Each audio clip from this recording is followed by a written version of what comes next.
9 डिसेंबरला शेवटची अष्टमी आहे, सोमवारची. ह्या वर्षातली शेवटची अष्टमी. प्रदीप मिश्राजी यांनी शिवपुराण कथेत सांगितलेले काही उपाय आहेत जे मी आज तुमच्याबरोबर शेअर करत आहे. तर तुमच्या इच्छाप्राप्तीसाठी कितीही कठीणातली कठीण इच्छा असू द्यात, नोकरी संबंधातली असू द्यात किंवा मग व्यापारासंबंधातली कुठलीही इच्छा असू द्यात, मी तुम्हाला आज 31 मूग, 31 तांदळाचे दाणे आणि 31 बेलपत्र याचा उपाय तुम्हाला मी सांगणार आहे. बघा, तुम्हाला काय करायचं आहे, 31 मूग घ्यायचे आहेत, 31 तांदळाचे दाणे घ्यायचे आहेत आणि 31 बेलपत्र घ्यायचे आहेत.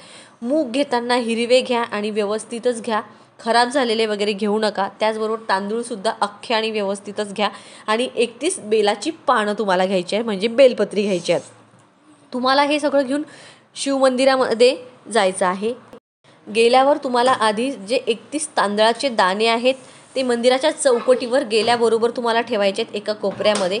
त्यानंतर तुम्हाला मंदिरात जायचं आहे आणि जो नंदिकेश्वर म्हणजे जे नंदी महाराज असतात बाहेर, त्यांच्या जो उंच पाय आहे त्याच्याजवळ तुम्हाला 31 मूग ठेवायचे आहेत. तुमची इच्छा सांगायची आहे त्यांच्या कानामध्ये. त्यानंतर तुम्हाला शिवलिंगावर 31 बेलपत्र अर्पण करायचे आहेत. अशोक सुंदरीच्या जागेवर शिवलिंगाजवळ गेल्यानंतर 31 बेलपत्र जे सांगितलेले आहेत ती अशोक सुंदरीची जागा. आणि लक्षात घ्या, जेव्हा बेलपत्र अर्पण करणार तेव्हा त्याची दांडी आहे ती जलाधारीकडे असली पाहिजे. अशा प्रकारे तुम्हाला 31 बेलपत्र तुमची मनोकामना करून तुम्हाला ओम नमः शिवाय किंवा श्री शिवाय नमस्तुभ्यम या मंत्राचा जप करत तुम्हाला तुमची इच्छा सांगून ते 31 बेलपत्री व्हायचे आहेत. आता बघा, हा उपाय करायला तुम्ही जात आहात तर 31 मूग, 31 बेलपत्र आणि 31 तांदूळ हे तुम्ही घेऊन जाणार. पण तुम्हाला त्याचबरोबर पूजेसाठी जे सामान लागतं ते तुम्ही सगळं, 1 लोटा जल म्हणा किंवा मग भस्म, त्याचबरोबर तांदूळ, त्याचबरोबर तुम्ही मिठाई, फुलं असं तुम्ही घेऊन जायचं आहे आणि त्यानंतरच आपला उपाय करायचा आहे. बघा, फक्त उपाय करायला जायचं नाही, त्याचबरोबर आपल्याला सेवासुद्धा करायची असते. तर हा तुमच्या इच्छाप्राप्तीसाठी उपाय. दुसरा उपाय सांगते, खूप आजारी व्यक्ती असेल, खूप आजारी आहे, मोठा रोग आहे समजा, त्यासाठी शिवपुराण कथेत त्यांनी पंडित मिश्राजींनी एक उपाय सांगितला. बघा, धोत्र्याचं काटेरी जे फळ असतं ना, काटेरी धोत्र्याचं, ते आणायचं आहे. पण ते असं असलं पाहिजे, ते तोडल्यानंतर त्याची जी दांडी ना ती लाल असायला हवी आणि ते घेऊन तुम्हाला शिवमंदिरात जायचं आहे. शिवमंदिरात कोणत्या जायचं आहे? बघा, जिथे असं एकांतात मंदिर असेल की जिथे जास्त कोणी जात येत नाही अशा मंदिरामध्ये जायचं आहे. आणि ते फळ जे घेऊन तुम्ही जाणार आहात, म्हणजे धोत्र्याचं फूल किंवा धोत्र्याचं फळ, दोन्ही तुम्ही घेऊन जा. धोत्र्याचं फळ हातात घेऊन तुम्हाला स्मरण करायचं आहे. त्याचबरोबर तुम्हाला महादेवाला ते अर्पण करायचं आहे. पण कधी?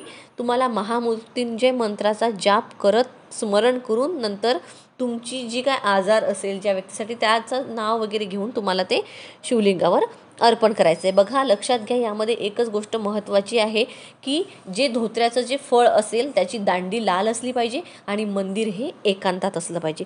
त्याचबरोबर आता जे छोटे आजार पण असतात, हातपाय दुखणं, डोके दुखणं, याच्यासाठी सुद्धा एक उपाय सांगितलेला आहे. बघा, चण्याची डाळ असते ना आपली, चण्याची डाळेचे 14 दाणे घ्यायचे आहेत आणि 14 वेळा आजारी म्हणजे डोकं दुखणं, हातपाय दुखणं असं सगळं जे होत असेल त्यासाठी बघा हे खरं तर 14 दाणे त्या व्यक्तीच्या अंगावरून 14 वेळा उतरवायचे आणि नंतर भगवान शंकरांचं नाव घेऊन त्यांच्या मंदिरात जाऊन ते शिवलिंगावर अर्पण करायचे.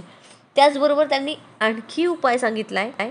हा उपाय आहे बघा, तुमचं काम जे आहे ते होतच नाही आहे, सफल अडकत आहे, त्यासाठी आहे. बघा, तुम्हाला काय करायचं आहे, 7 बेलपत्र घेऊन जायचे आहेत. 7 बेलपत्र नेल्यानंतर 1 बेलपत्र तुम्हाला नंदिकेश्वर म्हणजे नंदीला वाहायचं आहे, दुसरं तुम्हाला शिवलिंगाला आणि जे बाकीचे 5 राहिलेत ते अशोक सुंदरीच्या जागेवर.